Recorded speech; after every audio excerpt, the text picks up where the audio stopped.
Welcome to the Stories of School Leadership podcast, the podcast where we elevate the voices of and create connections between inspirational leaders from the UK and around the world. I'm Emma Lurie, and thank you for joining me as I share these journeys, inspirations, and stories of education, leadership, and life. In this episode, I'm joined by Robyn Vincent, who is a head teacher at a fully outdoor school. Robyn talks us through her journey in education, attending lots of different primary schools, and she talks about her journey into education and into leadership and her experiences of positive and negative leadership herself and how that impacted on her keenness to become a leader. We get into lots of discussion about relational practice and the importance of personal, social, emotional development for our young people. Robyn shares her passion for developing a curriculum, really starting from the perspective and point of where children are and how important this is. And she talks to us about what it's like to work at a completely outdoor school, what that looks like, what the challenges are, and how we can take some of her learning and the work that she's doing and how it might fit into a more mainstream curriculum and into our schools. Okay, I love this episode, really, really interesting. I hope you love it too. Let's get going. Hi, Robyn. It's so great to have you with me. I'm so grateful that you're giving up some of your time because I'm fascinated in your story. And before we started recording, I probably wanted to ask you 100 questions, but I've waited until now. It would be lovely to just know what your name is, where you are at the moment, or what your current role is. Okay, my name is Robyn Vincent. I'm very happy to be here. I am the executive head teacher of 4 outdoor schools for children with social, emotional, mental health, and we are based in Devon. Amazing. I don't get to speak to many people in Devon, even though that's where I live. So it's lovely to speak to somebody who is local. And I'm really fascinated to find out about your journey, and particularly what you're doing now, because I think it's definitely something we need to find out more about. I certainly hadn't heard of your schools, so, and I have been in Devon nearly all of my career, so I need to find out more. All right, take us right back then. I always like finding out about people's own school experience. Where did you go to school and what was that like for you? Well, I went to 7 different primaries. Okay. My father was a prison officer, and obviously he was transferred around. So I lived on the Isle of Wight, I lived in Dorchester, I lived in Glasgow, Ashburton, lots of different primary schools. But then by the time I got to secondary school, my parents were separated, so we were stable, if you like. So I went to secondary school in Oakhampton. So I've been in Devon quite a long time too. Wow. And how did you find that? So I feel like you probably got a wide range of school experience. What was that like?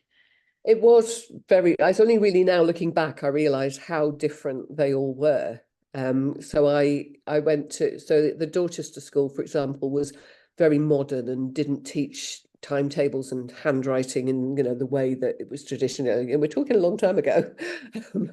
And then I went from there to a very traditional, tiny village school where we had to write with a fountain pen and do our times tables, and they just pick on you and say what. And I just developed huge maths anxiety at that point. And that school actually was the only one I didn't enjoy attending because my handwriting was appalling. So giving me a fountain pen and making me do, old-fashioned J's with all the sort of curly bits was just not up my street. But generally, I really loved school, and I enjoyed moving around. It was great, you met new people, and I developed a great set of social skills. Just go, hello, I'm Robyn. Yeah, I bet 7. So That's, I that mean, was pretty good. much one each year, isn't it? So, a lot of people say that if they've kind of done international moves, you have to develop those skills pretty quickly, don't Yeah, you? yeah. So Ah, it was good from that point of view. amazing. So, what led you to go into education then? What was that kind of next step? Did you think, right, I've done 7, I might as well just keep going and do it myself? Well, no, to be honest, I never really thought of teaching at all. I was thinking along the lines of maybe HR. I always wanted to be a radio DJ, and yeah, all sorts of different things. That at one point I was going to be a hairdresser, like every little girl, But to be honest, I was a really good girl up until I took my O levels. Although I was very cross because top set girls were not allowed to take typing. We had to take physics. And with my maths issues, so if you were top set, you were top set for everything, and that was it. So my mother, as a secretary bringing up two girls on her own, got very, very angry when she was told that I was too bright to learn to type.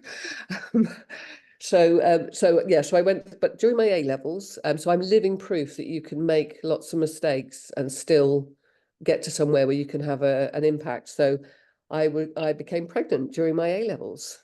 I was 6 months pregnant when I took my A levels. Oh, wow. And I got married, and the school wouldn't let me change my name. They said it'll confuse things. You'll have to have your maiden name on your certificates. So at that point, obviously after my A levels, my husband's a farmer. So I was very lucky to be able to stay home for 10 years to bring up all the children. So my youngest child and I both started our sort of school on the first day, if you like. Yeah. The same time. So she went to school and I went to my first job. So to be honest, when my English teacher discovered I probably wasn't going to university, she very sort of just an offhand throwaway comment said, "Oh, that's such a shame, such a waste. Do think about the Open University." So I spent the next 10 years getting my degree and my PGCE with the Open University, bringing up the children, running a farm, and we had an ice cream business as well. Oh, wow. Not busy then. No, Found a no. few different things to do. Yeah, but I was just determined that I wasn't, that mistake wasn't going to kind of define me. I wanted a job, my own money, that kind of thing. So honestly, I literally chose teaching because it fitted in with the kids' holidays and the harvesting. Yeah. I was here to help with the bales and And you stuff. could do it all. So you didn't have the normal summer holiday break then that some teachers like to have. Did my other job.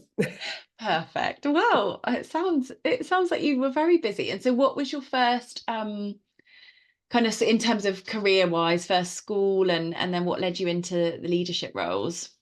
Well, so teen school in Kingstainton was my first school, and I was appointed, in the July. I was actually appointed on the last day of term in July. There were 3 jobs and 3 people, and it was like, if I don't get this, there's something wrong. But I was just grateful to be getting started. So they appointed me in the July to point 4 as a secondary English teacher, and then by the time I went in September, it had gone up to point 8 of the Oh time. yeah. And by Christmas, was it more? Well, yeah. So by the following year, I was full time. And by the following year, I'd also taken on media studies.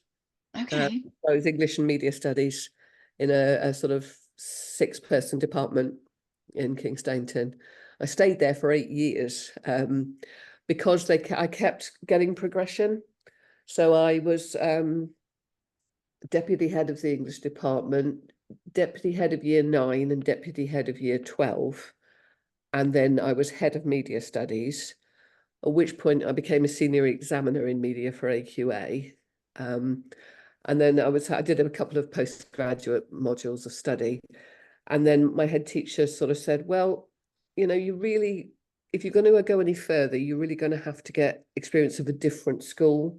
So this was quite a rural school, a good school, And he said, you probably need to look to get some experience of some more challenging behaviour. So I transferred then into Exeter to a school that was actually an RI at the time.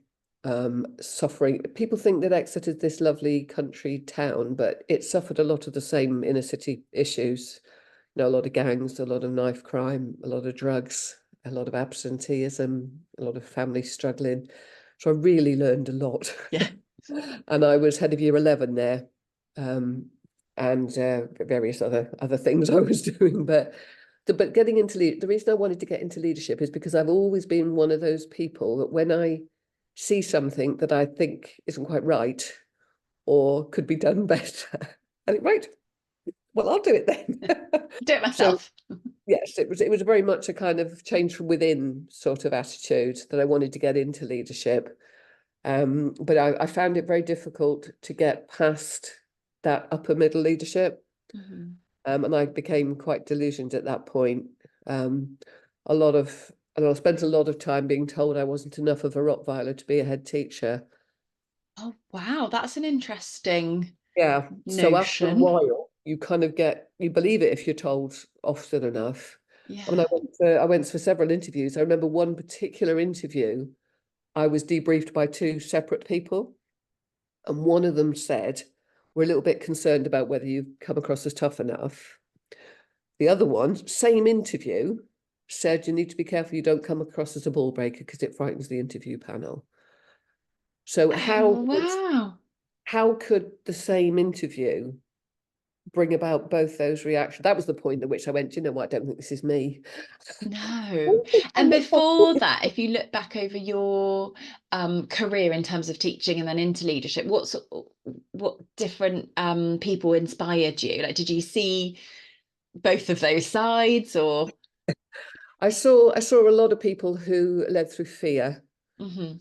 and led through their authority, and they were kind of in it for the status. Um, but I also saw people who saw the work that teachers were doing, that encouraged, that got what they wanted out of the staff through that encouragement and empathy and acknowledgement, rather than that kind of fear. Yeah. And yeah, and I, I saw a lot of people who discouraged me and a lot of people who really encouraged me. So I had both, really. Yeah, a little bit of who you don't want to be and a little bit of snippets of what You've got you to be do want to careful be. though with because when I finally kind of made it into leadership, if you like, I was an assistant head at a special needs school, in a maintained school in Plymouth. Um, and by that time, I was really kind of quite clear about what my style was and the kind of leader I was not going to be.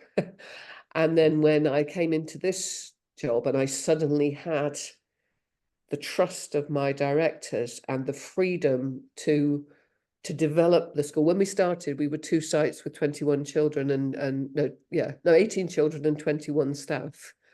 We're Wow. going to be at 97 children and 80 staff come February. So I had all that freedom to develop that, and the pendulum swung a little bit too far, because in trying so hard to be what I didn't want to be, you can go a little bit too far the other way. And if you're not careful, you can create a kind of sense of entitlement. Mm. Staff sort of think, oh, well, Robyn will do that for me, or, you know, Robyn won't mind. Or so I had to have a little bit of pendulum adjustment. But that's where my leadership coaching came in. I'm a women's leadership coach for one of many. Amazing. Okay. So tell me a bit more about this period of time where you were disillusioned by the system, and I know then that sort of made you make a different decision about which sort of schools you want to work in. But what was that disillusionment about?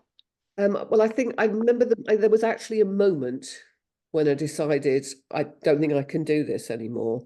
And I was standing in front of a class of about 32 top set year 10 students who were all predicted A's and A stars, because it was letters back then.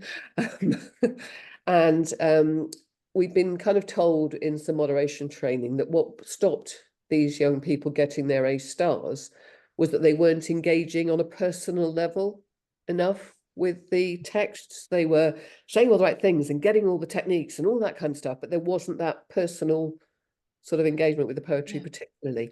So being the media teacher, I bought an animation software program, and I said, right, we're going to go into the Mac suite, and you put it in groups, and you're all going to take a poem from the anthology, and you're going to create an animation of what the poem's about and what it meant for you and all that kind of thing. And there was this stunned silence in the classroom, and somebody said, yeah, but we'll do it the normal way after that, won't we? And I said, what do you mean?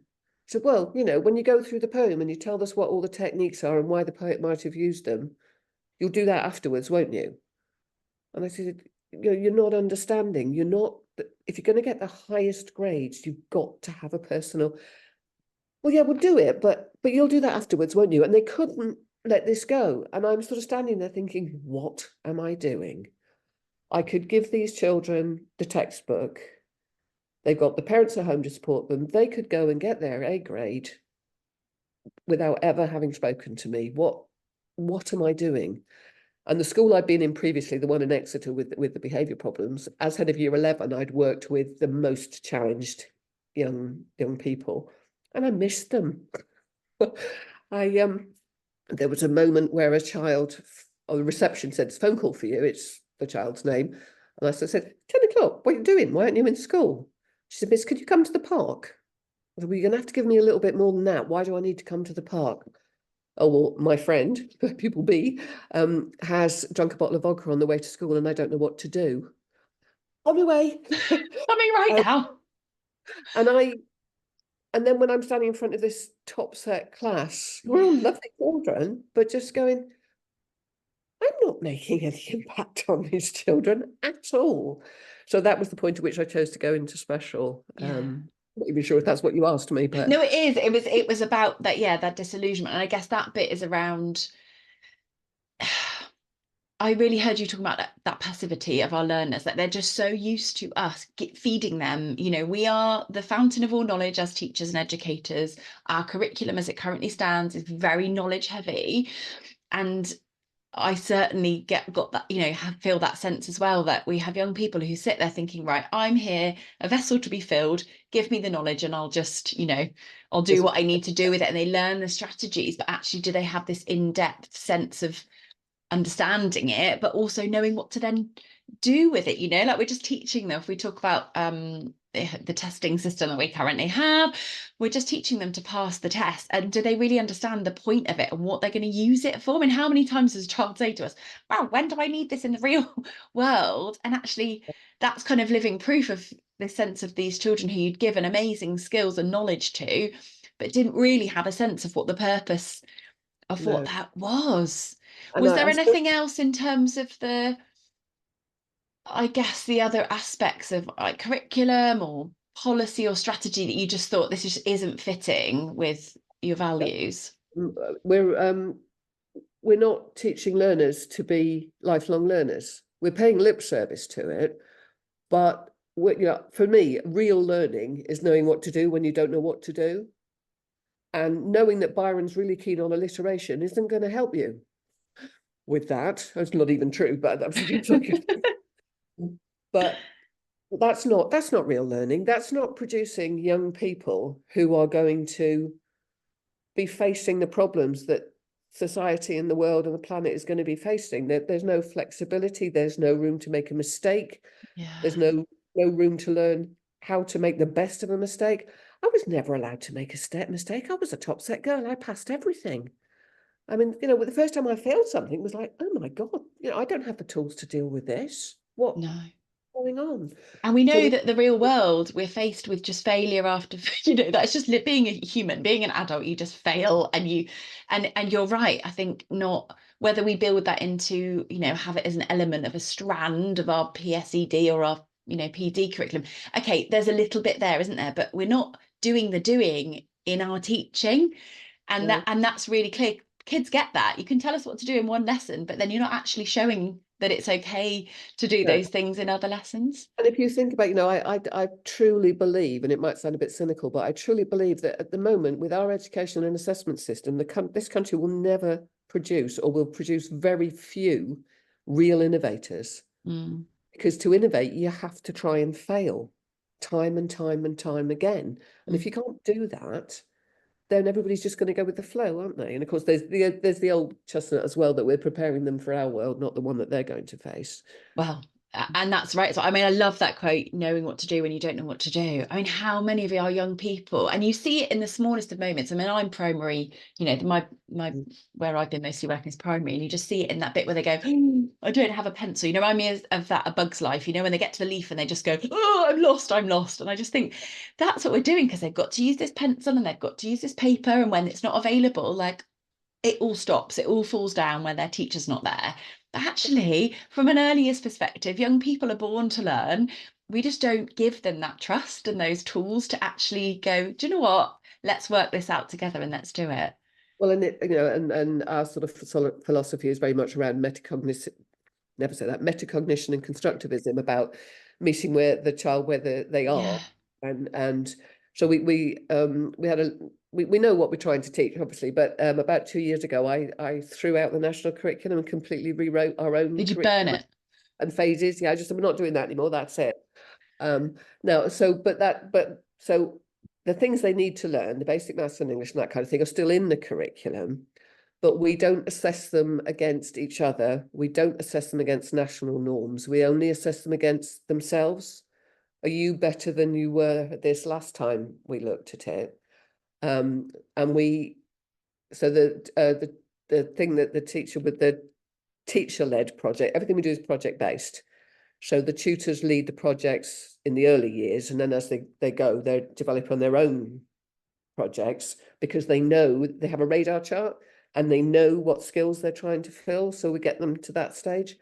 But the outcome of the project was looking at how things were classified in science, different things like that.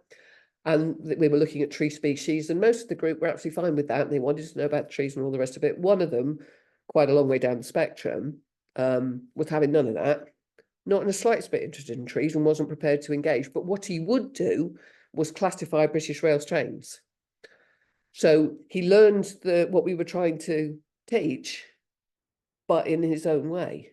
Oh, that's so powerful. And I guess we briefly touched on this before we started recording, the possibility of having the freedom to recognize that what we want to teach can be taught in a different way. And I recognize that the challenges we have in our current mainstream system is that the funding's not necessarily there to have all the adults to do it in a way. I think there are certainly lots of things we could do if we stripped out the curriculum and had a different focus. But the power of being able to show our young people that there's lots of different ways you can learn these things, and you can have your own interests and you can have your own way of following your learning path is so powerful. So obviously you've said that you stepped into special ed after feeling that disillusionment. What was that journey like, and what did you learn along the way of kind of going into special ed? Well, you learn a lot of resilience because we've all done it on those sort of odd days. You think, oh, I'll extend the silent reading at the start of the lesson from 10 minutes to 15 just because it's Friday. But with the special ed learners, they go from 0 to 60 in 0.5 of a second. You've got to be on it all the time, which is exhausting, but you have to build relationships. You have no choice. You have to build a relationship with the child. There's the class of 32, and everybody's name and you know who they are, but that's about the extent of it. And you meet the family on parents' evening. With special ed kids, you're talking to the parents 3 to 4 times a week. And the learners will tell you all sorts and talk to you about stuff that's completely irrelevant, but is such moments of learning. So it was about the relationships. It was about thinking on your feet. There is none of this. Well, it's week 2, term 3, English year 10. It must be Act 2, Scene 1 of Romeo and Juliet, because that's what we always do. You don't, you learn to plan differently. So you learn to plan A, plan B, and plan C. Then plan B is, let's go out and play football. When it all goes wrong. I guess a sense of freedom, though, is that freedom that you have the ability, your young people need you to be super flexible, and you have to be really open to what that could look like depending on them. And I guess depending on them on whichever day or whichever hour it is. For what's happened in the lesson before, or anything really. It might just be. So I had a learner. So one of my first experiences in special, I had a great TA who really kind of helped me get used to it. But there was one year 11 that sometimes will come into the classroom without a murmur, and other times would just flatly refuse to come in. And we couldn't get to the bottom of what the difference was. We looked at the lesson he'd had before. There was no pattern there. Wasn't the same day of the week. Nothing. And I remember having this really odd conversation with him where it came out that he didn't like me wearing black. So if I was wearing black, he wouldn't come into the classroom. Now, it took me months to work that out. And then I then became very kind of attuned to that. So there's another learner a few years later who unfortunately had a very traumatic childhood, a lot of abuse. And the abuse occurred when his parents went out. So when he saw his mother putting lipstick on, he knew it was not going to be a good night. So if I was wearing lipstick that he could see, he was shut off completely. Wow. So building those relationships becomes the first and only thing you do, really, to start with. Yeah. And And that's fascinating, because I hear that in the context that you're working in there, and and still in that those sorts of schools, you have to have that deep attunement. You need to understand that. But there must be so many parallels to all of our schools, but we just don't make the time, or we don't recognize the value of knowing all our young people this well. We will have children who might have had similar experiences, who could be in a mainstream school or in any school. But yeah, yeah, it's and I fascinating. think the difference is that generally neurotypical children can cope, can kind of shut off, Yeah. and they want to fit in, and they can do that. But neurodiverse children very rarely understand why they should have to do that. So it just sort of, well, you've got lipstick on, so I'm not coming in. Why don't I don't care if you understand it. I'm just not coming in. You had to buy a whole new wardrobe then, go and get some different makeup, depending on which day of the week it was. And then you, as I say, talk about having plan A, plan B, and plan C. I don't know what was going on. I can't remember, but we were actually doing Romeo and Juliet, because these learners were capable of getting a GCSE, so we were doing some Shakespeare because I had to write an essay. And my TA, there was a student. He was under the desk in one corner, so she was going through the Queen Mab speech with him, and I had a learner who was shut himself in the cupboard, but still wanted to do the lesson. So we only had the two of them in that day. And I just looked across and I, never in a million years would anybody believe this. Yeah, but that's where the joy is, when it's different and unusual, and that's where you're making a huge difference, isn't it? That you are willing to have a lesson with a child in a cupboard. Go for Yeah, it. fine. Whatever you need, really. But so I kind of started to think very differently then, because I had a lot of autistic children in my exam class. So we had a system where I could look at their computer from my desk. So I would sit with my back to them. Their desks were arranged so their backs were to me. And I designed all the lessons online, and they would accept the computer saying, oh, have a look at question 4. Have you thought about, if I appeared on their shoulder and said that, oh, what about that? They'd go, tell me where to go. But they would accept it because it was the computer telling them.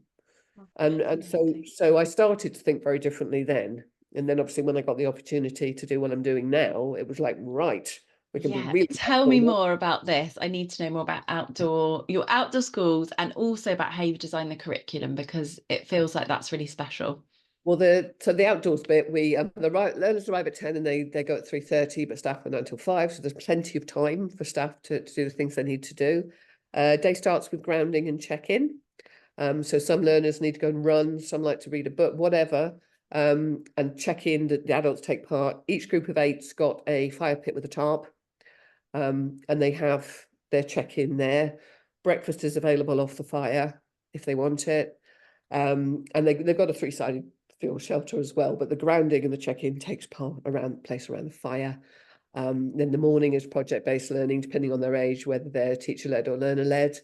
And then in the afternoon, we've got things like our interventions, talk about literacy and maths, and tool-based learning. So people think we're mad because we give these learners knives and axes and all sorts of things, not when they're dysregulated, I'd like to point out.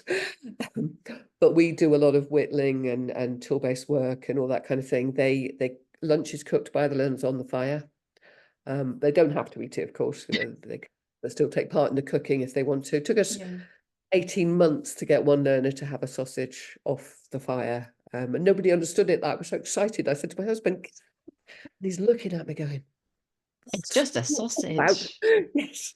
So that's sort of roughly how the curriculum works, but it is all based around projects and things like that. We have mixed groups, mixed age groups, so they might have finally worked out that it would be a lot easier to light their fire if they had a woodshed and dry wood, and we stand back and let them discover that. And then they, of course, have to write to me permission. They have to work out how much wood they need for the woodshed. They have to design it. They have to build it, budget, all that kind of thing. So you might have a learner who might be 14 and is so far behind for whatever reason that he's never learned to measure. So he might be learning how to measure for this.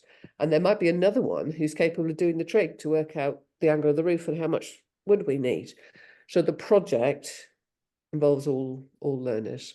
Wow. And you mentioned that your learners are often, have come from really challenging experiences themselves, whether they've had suspensions or exclusions or a mixture of different educational journeys, I guess. Yeah, well, I had a learner who, so we get the consult paperwork, and they say, can you meet need or not? And I looked at this. I was the Senko at the time, and I looked at it, and this young learner, it said that she ate things, and the last thing she tried to eat was a light bulb.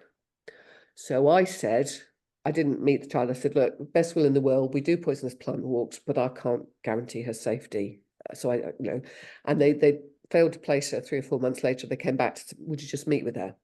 So I met with her, did the consult, and I said to her, I said, look, it says here, the last thing you tried to eat was a light bulb. Tell me about that. She said, well, I've been locked in a room for 3 hours. What was I supposed to do? I had to get their attention. So she was absolutely, and she's absolutely thriving now. She's the vice chair of my junior leadership team.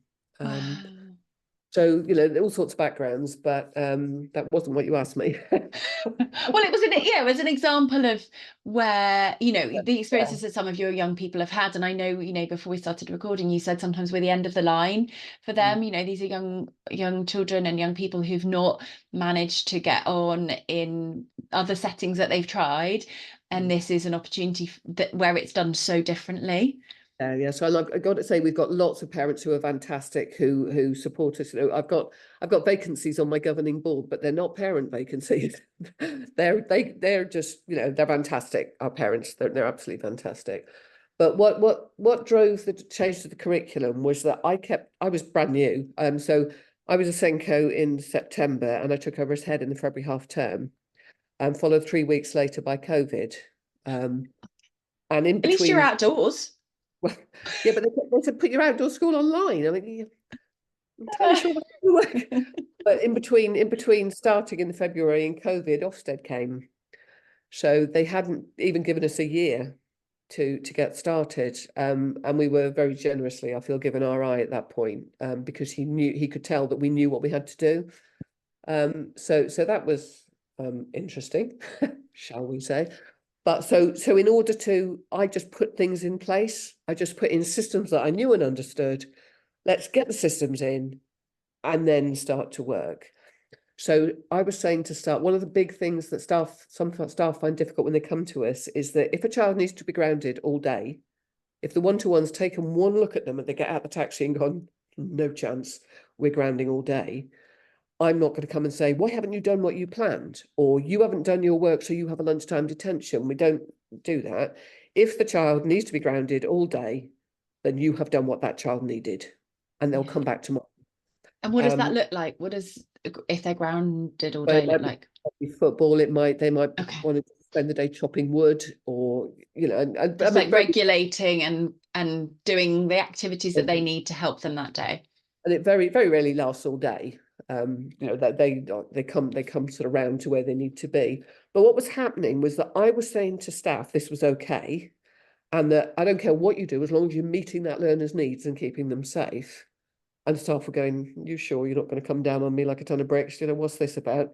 But then they were saying, that's all very well. You're telling us in phase 1, which is our key stage 2, that it's the social, emotional and mental health needs that are important. We've got to get these children where they can self-regulate. We've got to do what they need. But then you ask us to assess against the national curriculum, which I was doing because I didn't know what else to do. So that's when I ran, oh, for Pete's sake, this is ridiculous. Right, we'll get rid of it. So put it on one of the fires at breakfast. Yeah. So I designed, I could never remember them all. I meant to look them up before I spoke to you. But so we now assess them against knowing myself, knowing others, being understood, explore and create. And there are It's no judgment. They sound great.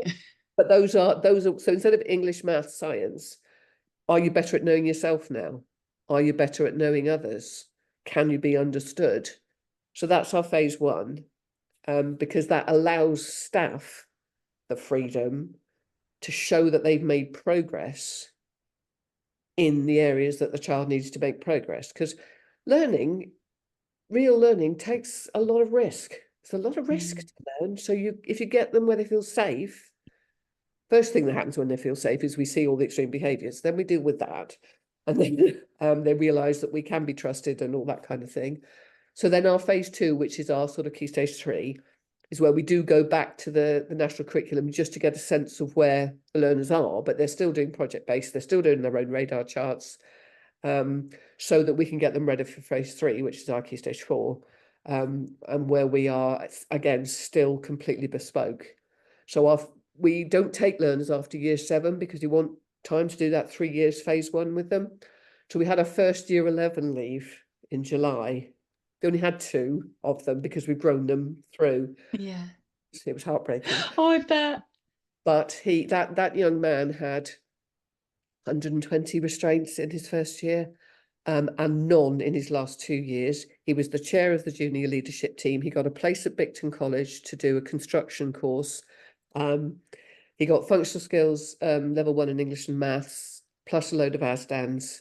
And we've just heard from the college that he is supporting a young man who's just had an autism diagnosis, and he's supporting him to help him understand. So it's like, Oh, and that's what gets me out of bed in the morning, to be yeah, honest. that's amazing though. And I guess you will know what the trajectory for young people who, Yes. aren't offered what you are offering, and I've seen it. I've worked in primary schools and I can see what happens when we are trying to get some of our young people, and actually a lot of our young people would benefit from what you're doing, sounds incredible, but we are trying to shoehorn them into this system that just doesn't fit their bodies and their minds and how they work and what they feel able safely to do. But by giving them an alternative route, you've set them up for successful adulthood.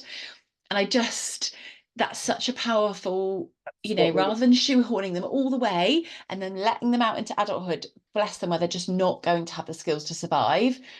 By No. taking a different route when they're younger, you've got him and you will get many others to that. And that's so powerful. And he may well end up taking, high level qualifications in English and maths when he decides what he wants to do after that, but Yeah. he'll have been equipped with the ability to regulate himself Yeah. and to be actually really useful to society. But more important than that, to be happy. Yeah. I was To going to be say, happy. what's that like when you sick? I'm guessing potentially you're having young learners coming to you who are expecting to be taught. I know that they probably know this is a slightly different way, but I'm assuming they're coming to you thinking, oh my gosh, another school. And then what's that like when they start to see that this is different and they can thrive? Well, you tend to go sort of one or two ways, really, and I'm being quite stereotypical now, but you get, I mean, first of all, nobody believes us. Yeah. First come and then they go, "Is it like this every day?" Yes. It's not just a honeymoon period. Yeah, but then you get some young people who come in and they've learned not to draw attention to themselves. They've learned, so they sit very quietly. We're going, why are they here? What? Because they do everything we tell, And then as they gradually begin to feel safe, they start to exhibit the behaviours that maybe got them, where they are. And then you get some learners who come in going, right, what have I got to do to get excluded from here then? Yeah. And they'll be often be quite violent and aggressive, either to staff or to other learners or whatever, because they've learned that if they're violent, adults will leave them alone. And it takes us a while to go, yeah, you're not getting away. No, not having it. And gradually so some learners, for example, aren't able to tell they're about to dysregulate. Mm. They might not know that they're cold or hungry, and suddenly they're just really angry and they don't know why. So the first job really is to help them recognize, and every time it happens, you just get them a little bit before and a little bit before and a little bit before, till we get to the point where they know how they're beginning to feel and they know what to do about it. That's not to say they don't have ups and downs, they do. And we do have a positive handling ethos where we do sometimes lay hands on a child for their safety. Mm. Somebody else's, and then we take that really seriously. We use price, and that's a full day's training every year for all the staff. and a week's training every year for our instructors. We do take it very, very seriously. And that's an important model to keep our young people safe, though. And I think a lot of people, I've spoken to a few people recently around thinking about sending mainstream and our young people who are really struggling. And they've talked a lot about actually by using those positive handling strategies, that makes our young people feel safe. If we allow them to, we can have our boundaries in place, and by having the access to the outdoors, it sounds like there's so many opportunities for them to ground in a way that is really safe. But actually, if we're allowing children just to trash places and hurt other people, they don't understand what is going to keep them safe. And if we can contain them and hold those feelings, big as they may be, actually that's real security, as long as we can do it in a way that's safe, and we put all of those things in place for them. And the other thing I think that you very often, schools don't have time to deal with is that after an incident like that, there's an awful lot of toxic guilt. The children feel very bad about that. And that's sometimes where they won't come into school because they feel so bad about what they've done. Or I mean, I'm talking, we have a huge range of learners, but just having the time to do what that learner needs and to help them. Our aim is to produce adults who can have a happy, fulfilled life. That's what we're trying to do. And my wonderful year 11, it makes me cry every time I think about it. Oh, I don't, you'll set me off. I'm a right crier. What's the, I guess, trajectory then? So is this quite new? How many schools like this are there in the UK? And I'm guessing it's growing because the need is there. What's the trajectory? So we got good at Ofsted 18 months ago, and that has opened up things a lot. I think a lot of people were quite rightly kind of going, oh, let's see how this, and now we've convinced Ofsted that what we're doing is the right thing to do to produce, real learners. That's helped a lot. There are sort of forest schools and things like that out there. As far as I'm aware, I don't know of anybody else that's using a similar curriculum to us. We're working with 3 or 4 schools at the moment who want to see what we're doing, looking to see how we can support that. But I'm a bit if things aren't working, I don't like to put up with them. Good. So we need a bit more of that in mainstream, Robyn. Well, yes, but it's the freedom, isn't it? And turning a mainstream school is like turning a Titanic, isn't it? Or turning a big ship. It's not going to happen overnight. And I do have a bit more adaptability, but I'm currently radically designing CPD for staff, so somebody could come to me from college and I could show them the route that they could get my job if they wanted to. So we're going to design our own teacher training, design some accredited certificates, and the company offers forest skill leaders training and all that kind of first aid and that kind of thing. And we support homemade groups. And then what I'm doing tomorrow, I'm going to present what we're doing with a view to, so having sorted out the curriculum, I've now got to sort out the assessment. So we want to do some participatory research where the learners help us design how they show us what they've learned.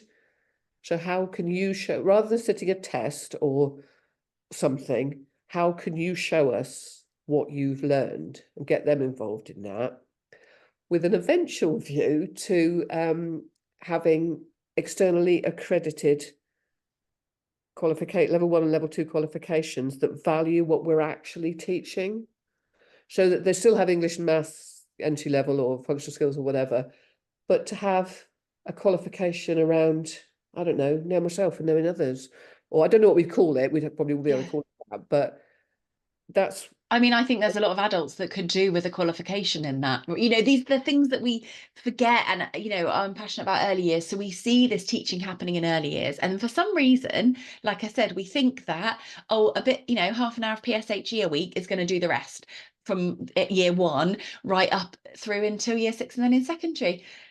No, we need this to be, and I know that lots of schools do a great job of threading their values through it. There's a lot of that, but actually we don't value it enough. We value these knowledge that is separated into subjects. We don't value us as humans and understanding how to regulate ourselves and work with each other and know what we need. And just identifying your own strengths and collaborating and having the confidence in your own skills to say, do you know what? I mean, I'm a starter, not a finisher. Oh, me too. So, but I know, I mean, I could finish it, but I know there are people who do it so much better than me. So why wouldn't I ask them to do that? What, what's the problem? That's why I liked media studies, because for the exam, you have the question, the task 2 weeks beforehand, and you can talk to people and get ideas and do research. Well, that's how the real world works. You don't Yes. sit in a media company and design an advert campaign without talking to marketing, without talking to graphics, without talking to music, do you? You don't. No. No, and you don't submit things that you don't have the opportunity to edit. Or you're right that, yeah, our current assessment system is absolutely When they, ludicrous. when they took the speaking and listening out of the GCSE English, Yeah. employers were saying it's all very well, they've got 10 A stars, but ask them to talk to a customer, no clue. So No. we're not we're valuing what we can measure, not measuring what we value. And like as you say, there are lots of schools do fantastic jobs, and it's exactly the right thing for kids. But I just feel this frustration that we don't allow kids to follow their passion. No. Somebody said something like, if you've got a kid who's a talented tennis player and hopeless at maths, don't hire a maths tutor, hire a tennis tutor. Yeah, I love I've seen that quote. I love it. Let So them follow it's, their passion, because that's where we get our inventors from. yeah, And I yeah. get very passionate about it. So. No, rightly so. I think it's so important, and it's amazing to hear that you have found a route that enables you to do what you love. And I can see in your face you light up when you talk about your young people and the opportunity that you've had to do it differently and to prove to yourself and others that this works, because we should have a range of opportunities. We should have, school shouldn't just be one size fits all. I really think, we miss a trick with that. We need to, and things are happening. I feel like things are changing, and there are a range of different schools Yeah. for, some for all children, lots in the special sector, because there's, and that need is there. It's like, if we don't offer something different, these young people aren't getting it. But there's Yeah. so much we can learn. I guess before Yeah. we finish, I'd love to hear your thoughts on what can mainstream schools learn from where you are and what you've learned in the last few years. Well, my best example is sort of, rather than thinking of teaching, think about facilitating. So I happen to be watching, I see some wonderful things going on, and that the tutor they were doing a project around electricity. So they were trying to build a circuit to make a light bulb come on. Standard teaching, whenever, I can't remember what my subjects were called, but standard stuff. And this lad said, so if we turn the light on, does that mean that's how electric cars work? It makes the wheels go round. And instead of explaining how that works, the tutor said, here's a kit, go off with the TA, see if you can do it. She said, I don't know, I'm not sure. Why don't you go and try? So off he went, spent an hour and a half, which for our learners is concentration. But he spent an hour and a half trying and failing. So trying something different and failing and trying something different again, till the wheel went round, and he came running back. Miss, it works. Look, I worked it out. If we'd said to that child, sit there where I explained how electric works, sit on that seat behind that desk with the door closed for an hour and fill out this worksheet of how an electric circuit works. So by facilitate, I think there must be a way in mainstream to facilitate their interests a little bit more and allow that bit of exploration. Because I truly believe, as human beings, if we don't learn to make mistakes, I don't know where we're headed. I'm telling my grandmother now, I don't know what it's all coming to. Where will it all end? You're right. And I think, you've explained that moment, and every single teacher, because, okay, there are moments in our mainstream national curriculum that there are moments where you do get practical lessons, or you go on a trip, or, you take the kids outside and you see them light up, don't you? That moment where there's discovery, there's fascination, there's awe and wonder and joy. Yeah. And those are the bits that we love. But That's what I'm teaching for. yeah, but how many of those moments do we sometimes get in the primary or secondary curriculum, because of the way that the accountability measures are, or because of the way that our learning so often is set up? There's so many pressures. I talk to lots of people about saying, well, when I first started teaching, it felt we've always had parameters, but it felt a lot more free. And there was loads of moments like that. I would laugh my head off. I'd come home and say, oh, you'll never guess what we did today, and this, and had so much freedom. And it just feels like that's, for lots of schools, that's becoming less and less. And we need to get it back. We do, because if you look at the state of young people's mental health at the moment, it's always been, when you get to 10 and 11, always going to be a tough couple of years, shouldn't be like that. Really shouldn't. And there's the state of mental health at the moment. I mean, that's where we very much benefit from the outdoors, that whole spiritual grounding connection with nature, not to mention the open space. but also it's that the turning of the seasons. It's kind of inevitable, and we're going to have to adapt, and we're going to have to, and all that sort of thing. That somehow there just doesn't seem to be any room for in year 10 and 11. No. And you're right, I guess that's a part of the bit of being outdoors is the power of it. But in the same way, we have recommendations about how many hours young people are supposed to be outside. Again, our schools aren't set up. They're not built in a way that has access to enough outside space, or outside spaces that give them opportunities to be entertained for long enough where they can be outside. But yeah, the power of being outside. I guess maybe for some of your young people, that's a really new experience for them to be outside for such a long time. And not to, we don't have desks and chairs. We have log stumps that they sit on, and they don't have to, and there's no full walls, and and if they feel themselves dysregulating, they haven't got to put their hand up or fill in a piece of paper or whatever it is they have to do. They just go to their safe space when we've worked with them long enough for them to be able to do that, and then they come back. That I don't, it's that freedom, yeah.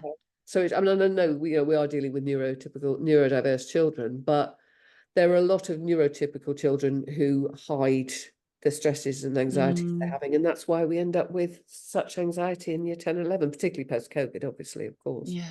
No, absolutely. And I've worked with so many young people who, whether there's elements of neurodiversity or not, ultimately they come alive when they are outside. They live for their break times and lunch times, and all parents are saying, gosh, after school I just have to take them to the park. I've got 2 girls, and the same, sometimes I just think I'm going to take them out to a field and let them run, because they've been holding it all together. And actually, if we know that most young children need to let off steam, can we build that into the day more?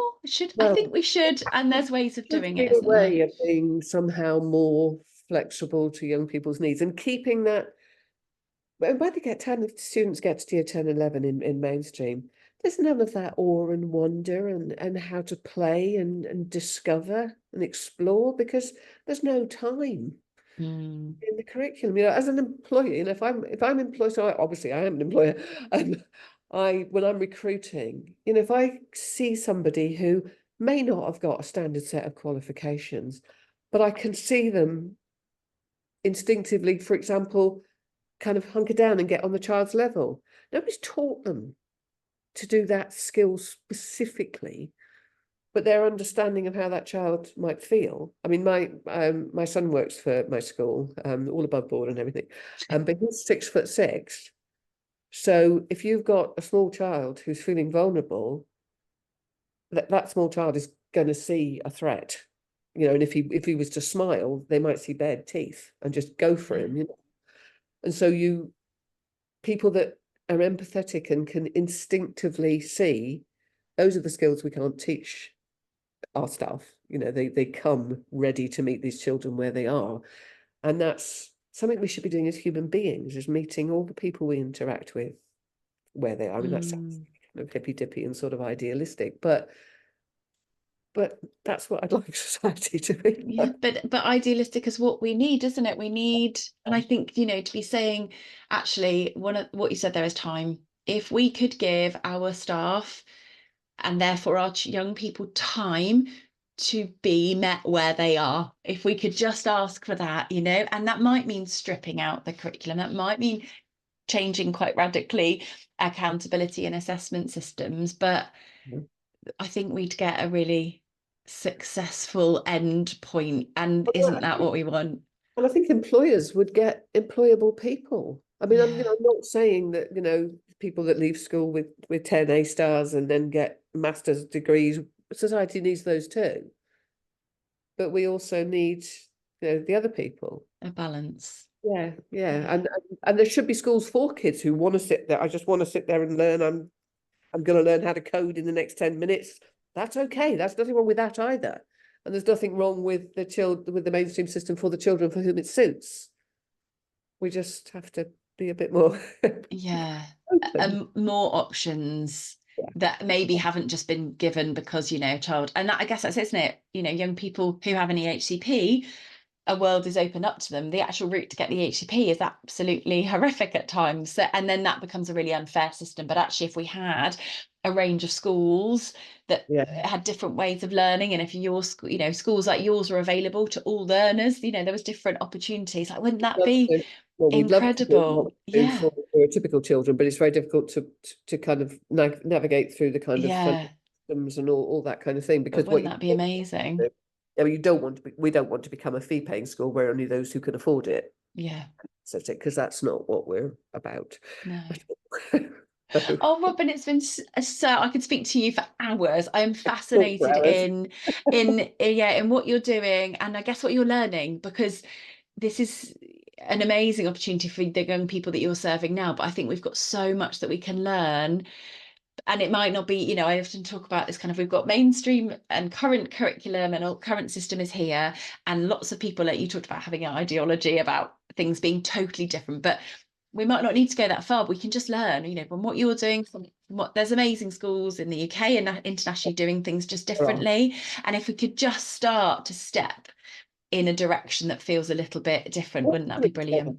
Just talk to each other. Let's get all the best ideas, and let's we can make them work for every child. That would be wonderful. It would. Thank you so much for your time. It's been fascinating to speak to you.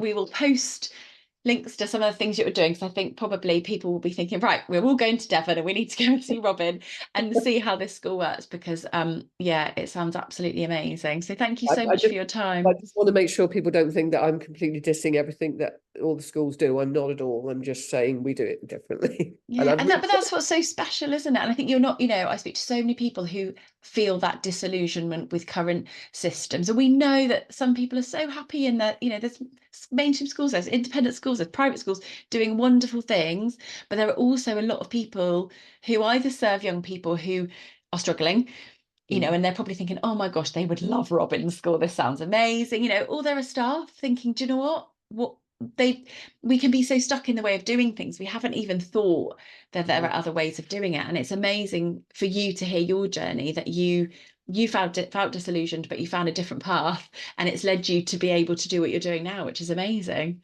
Very grateful for the opportunity to talk about it. Thank you. Thank you so much for listening to the Stories of School Leadership podcast. We'd love to know what inspired you in this episode, so do get in touch and tell us your thoughts. And please share this with friends and colleagues.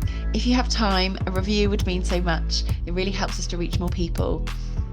If you'd like to connect with me to follow my journey or access some support, maybe supervision, coaching, or early years consultancy, you can find me at Stories of School Leadership on Instagram. I'm Emma Lurie on LinkedIn, or my website is emmalurie.co.uk. I hope you have a great day, whatever you're getting up to next, and I can't wait to share the next episode with you.